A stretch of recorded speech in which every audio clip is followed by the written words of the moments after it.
Celtics versus the Knicks. Porzingis back in the lineup, and both teams are coming off a loss, so somebody has to win tonight.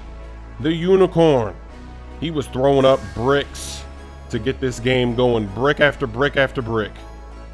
He finished with 1 point in this game. He was 0 of 11 from the field. He was having a tough night.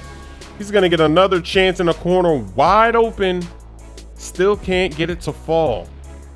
The story, though, for the Knicks is going to be Michael Beasley. He had 32 points tonight, and he actually got MVP chants from the crowd. Yes, MVP chants for Beasley. In the last 3 games, he's averaging 28 points per game.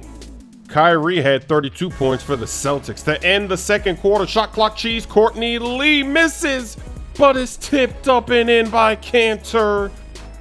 Second half, Kyrie with a catch and shoot 3.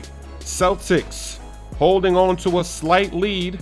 The rookie gonna back it up. 6 seconds on the shot clock, in and out move, and then he finishes with an acrobatic layup back the other way. Courtney Lee gonna pop a 3. Splash.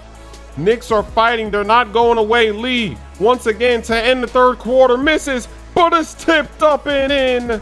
And the Knicks have a little bit of a lead, and now Michael Beasley starts going to work. He starts getting those MVP chants in the Garden, pulling up from mid-range, isolating once again. Another mid-range goes in. The Knicks are in control down the stretch.